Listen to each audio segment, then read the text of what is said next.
He offered shelter from the storm to a forgotten soul. He never imagined her powerful daughter was watching, ready to redefine his entire world. Before we begin, drop your city in the comments, and hit subscribe if you believe the smallest act can change a life. It was a night that swallowed the city whole, a tempest of wind and rain that hammered against the windows of the roaring bus, each gust a physical shove against its steel frame. Inside, the usual late-night chatter was replaced by a tense silence, punctuated only by the rhythmic thrum of the engine and the relentless assault of the weather. David, a man in his late 30s, his uniform cap pulled low, gripped the steering wheel, his knuckles white. The glow of the dashboard lights reflected in his tired eyes that had seen too many lonely streets, too many forgotten faces. He was a city bus driver, a silent observer of 1,000 fleeting lives, carrying the weight of his routes and a heavier burden of his own. This was his last run of the night, the 37B, winding through the oldest, most neglected parts of the city, where streetlights flickered like dying embers and shadows stretched long and hungry. Most nights, by this hour, the bus was empty, a ghost lumbering through the dark. But tonight there was one more stop. He pulled up to the abandoned shelter on Elm Street, a rusted metal shell barely offering protection from the elements. The wipers struggled against the deluge, revealing a small, hunched figure huddled on the bench, utterly exposed. An elderly woman, her thin coat plastered to her frame, a small, worn bag clutched tightly to her chest. She looked like a leaf caught in the storm, fragile, lost. Eleanor. Her white hair, once neatly coiffed, was now a wild halo of damp tendrils around a face etched with the lines of age and something far deeper: confusion, fear, a profound sense of disorientation. David frowned, a knot tightening in his gut. This wasn't just someone waiting for a bus. This was someone lost. He hesitated for only a second, the rules of the transit authority echoing in his mind: keep to schedule, no unscheduled stops, no unauthorized passengers. But a different rule, one etched deeper than any company policy, resonated in his heart. It was the rule his mama had taught him, a whisper from his past: you always help those who need it, son. Even when it ain't convenient. He killed the engine, the sudden silence inside the bus almost deafening against the storm's roar. He stood, his broad frame filling the narrow aisle, and walked to the door. He pushed it open, the gust of wind and rain immediately tearing at his uniform. "Ma'am?" he called, his voice deep, gentle, carrying above the wind's howl. "You all right out here? Last bus of the night." Eleanor flinched, startled, her eyes wide and unfocused. She looked up at him, a flicker of fear, then a dawning bewilderment. The station?" she mumbled, her voice frail, barely audible. "I think I missed my stop. I don't know where I am." David's heart ached. Her confusion was palpable, a chilling aura of vulnerability. "It's all right, ma'am," he said, extending a steady hand. "Come on. Get in. It's warm in here. We'll figure it out." She hesitated, her eyes darting between his outstretched hand and the empty bus, suspicion warring with desperation. But the cold, the sheer, relentless cold, seemed to make the decision for her. Slowly, painfully she reached out, her trembling fingers grasping his. David gently helped her to her feet, supporting her frail weight. He carefully guided her up the steps, settling her into the seat directly behind the driver's, the one with the least bumps. He even found a spare, clean rag from his emergency kit and gently wiped the rain from her face, his touch surprisingly tender. Eleanor shivered, drawing the worn bag tighter, but a subtle warmth began to spread through her, a faint sense of safety. She looked at him, her eyes, though still confused, now holding a flicker of bewildered gratitude. He didn't know it, but this simple act of sheltering a lost elderly woman wasn't just kindness. It was a lifeline. And for Sarah, her powerful daughter, who was miles away, her world about to be turned upside down, it was a moment that would change everything.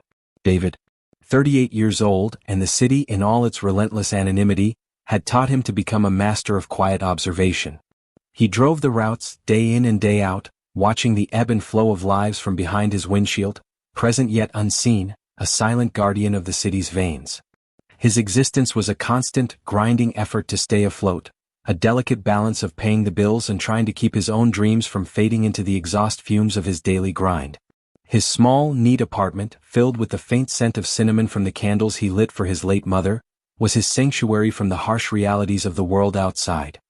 His days were a blur of early mornings and late nights, navigating the crowded streets, the endless stops, the fleeting faces he'd never truly remember.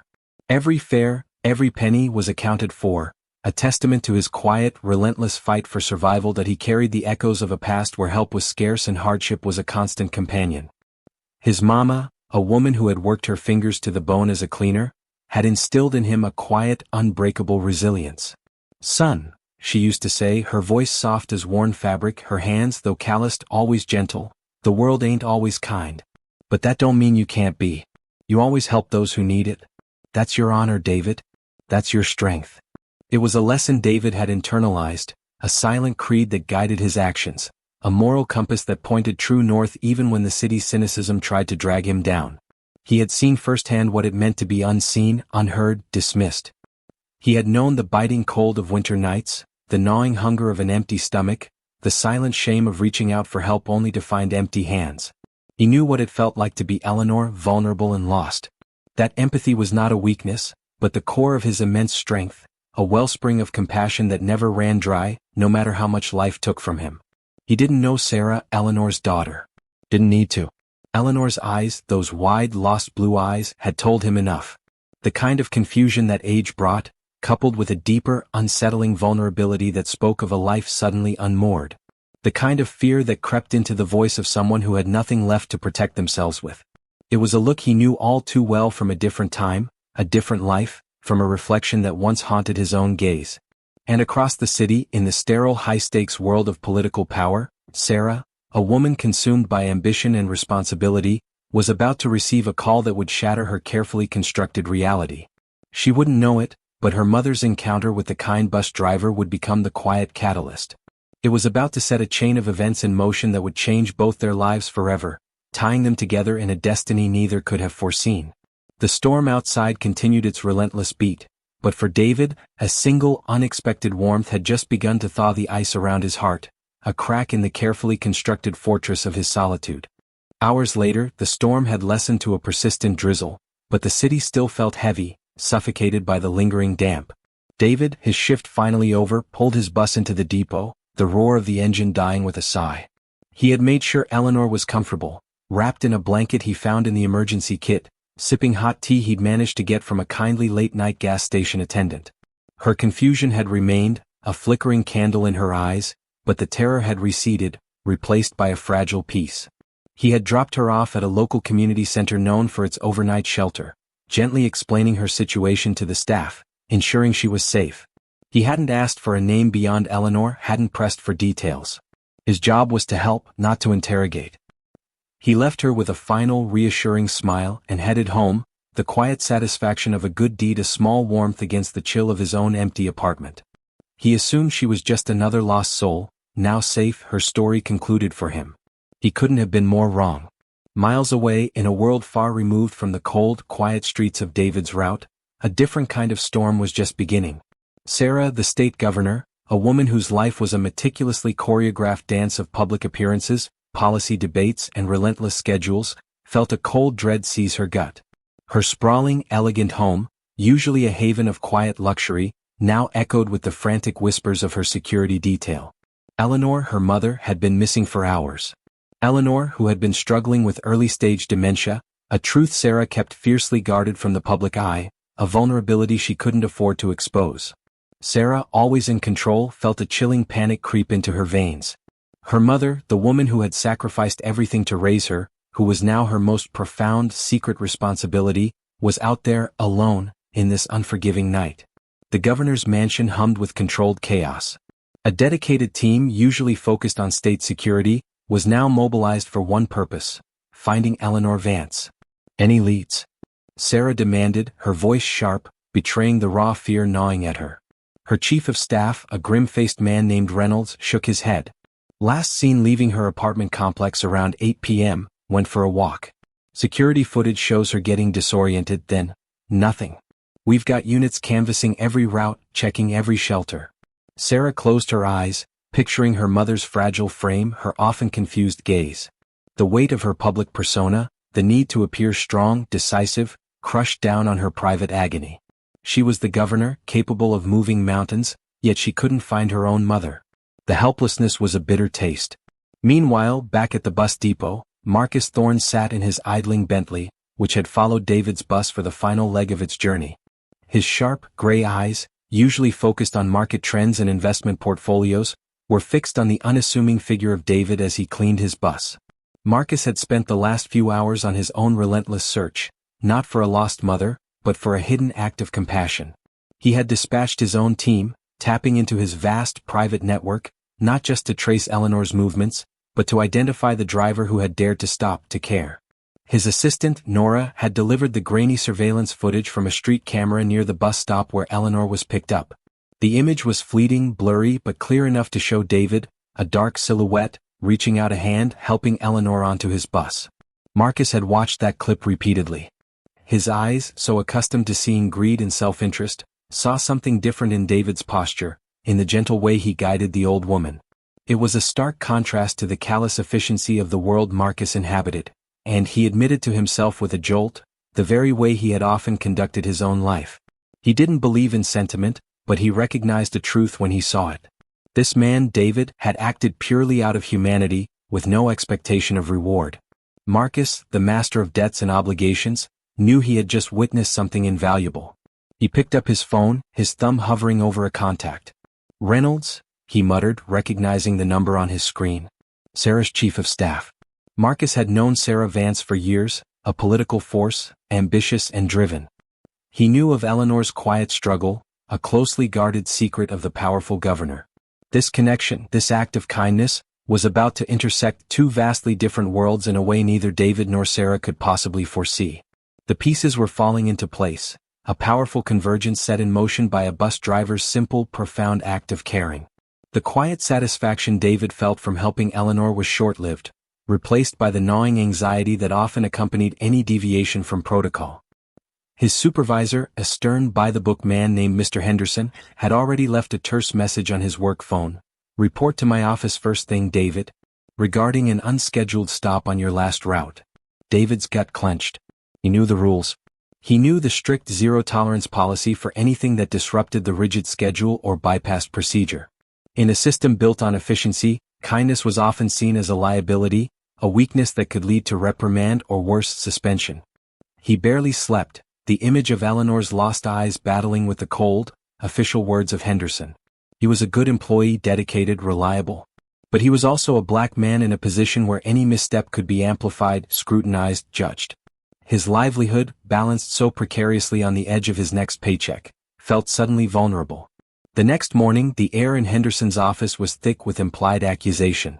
Henderson sat behind his desk, a stack of disciplinary forms beside him, his gaze sharp and unforgiving. "So, David," he began, his voice flat, devoid of warmth, "care to explain why your GPS logs show a 5-minute unscheduled stop on the 37B last night, precisely at 11:47 p.m., in a non-designated area?" David kept his voice steady, his resolve firm. "There was an elderly lady, sir. Lost. Confused. Out in the storm. I couldn't just leave her." Henderson leaned back, a thin, dismissive smile touching his lips. "And your report, Mr. Wilson, states you transported her to a community shelter, further deviating from your route. That's a direct violation. Our protocol for a stranded passenger is to call dispatch, not to turn a public bus into a private taxi service." David felt a familiar heat rise in his chest.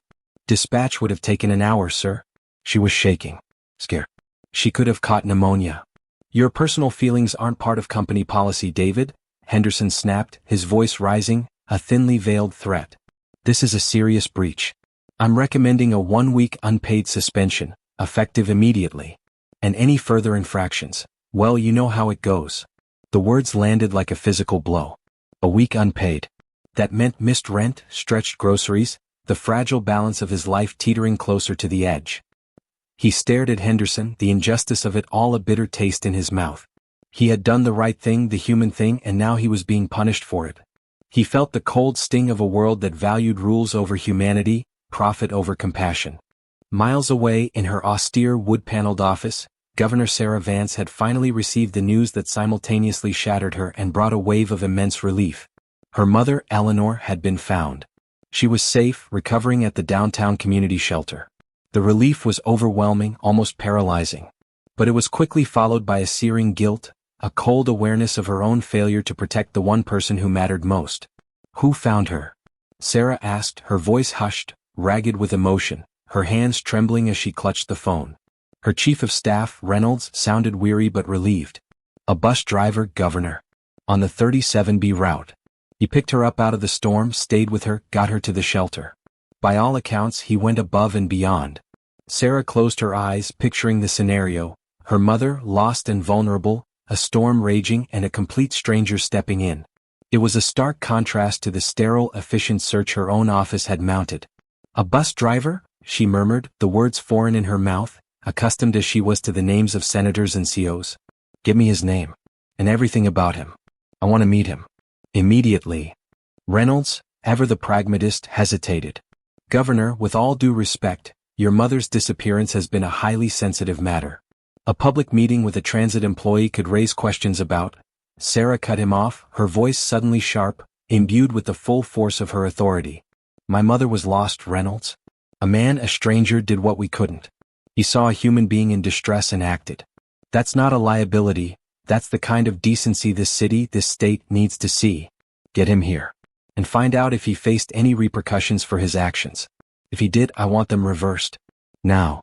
The line went silent, then Reynolds simply said, Understood, Governor. I'll make the arrangements. Sarah hung up, her gaze falling on a framed photograph on her desk.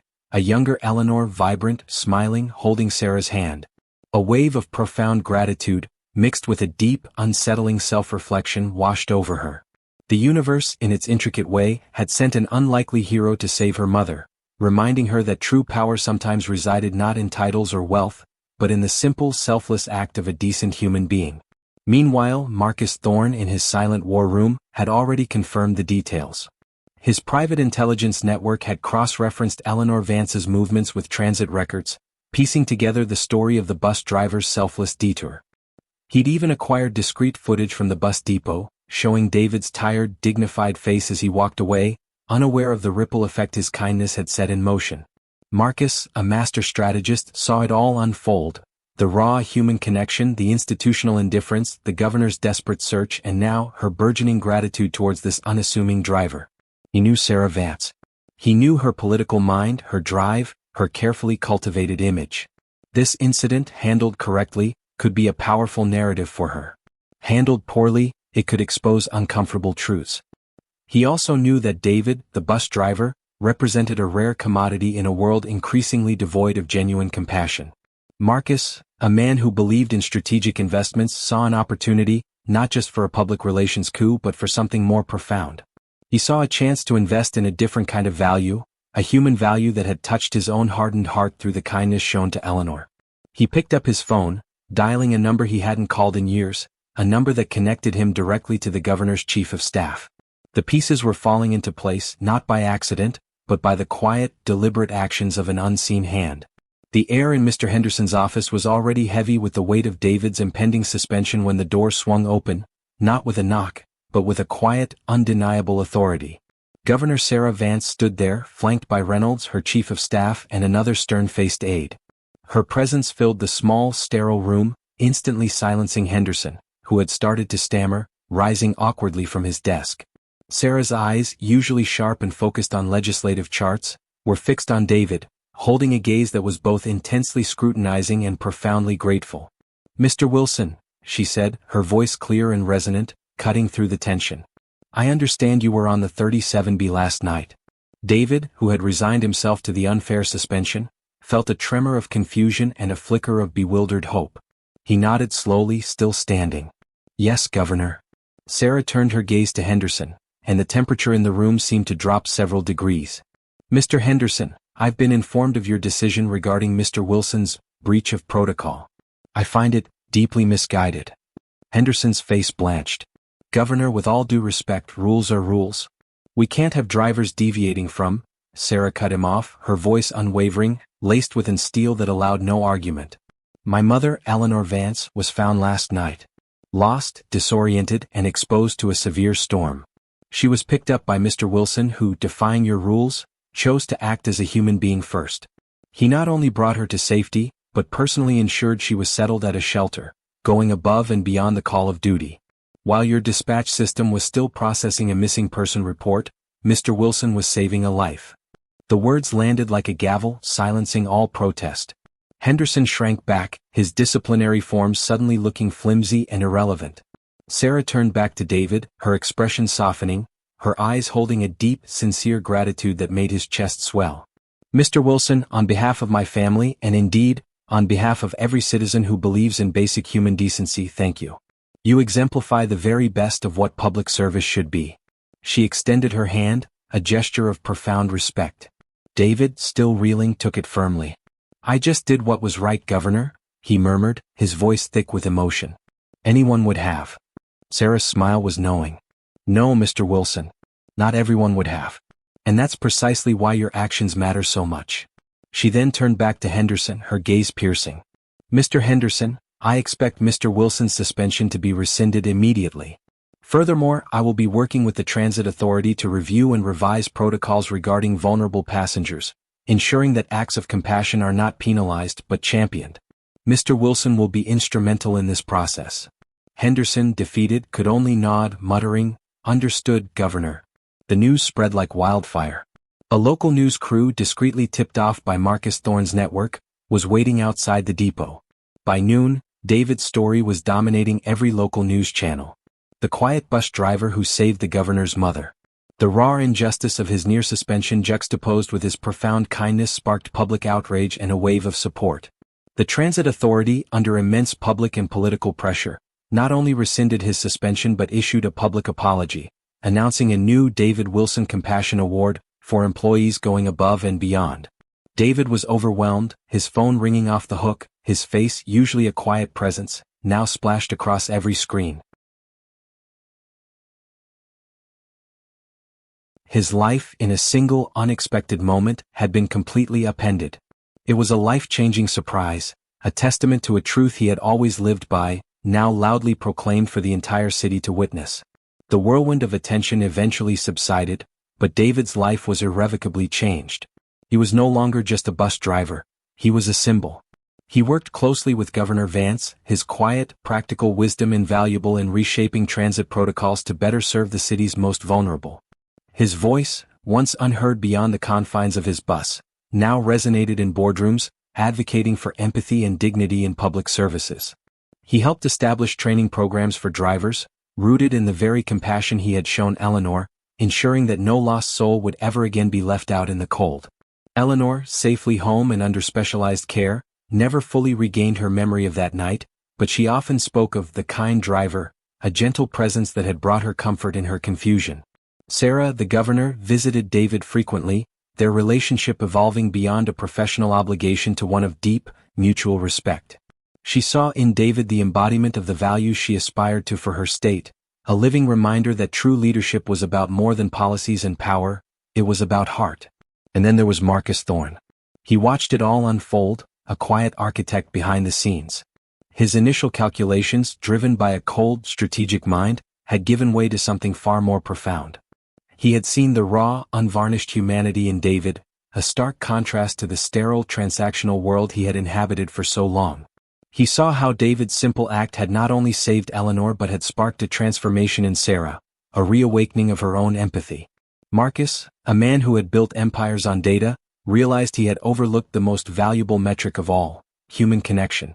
He quietly funded the new compassion initiatives within the Transit Authority and became an anonymous, significant donor to the community shelter where Eleanor had found temporary refuge, a silent acknowledgement of the debt he truly owed.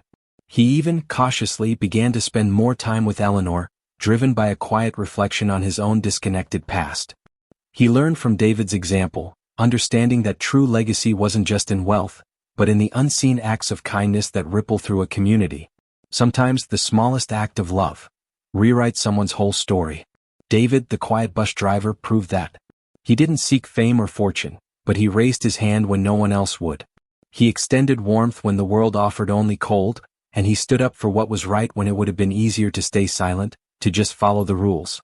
In a world that often overlooks the quiet heroes, the unsung champions of everyday decency, David reminded us all what it looks like to slow down and simply care.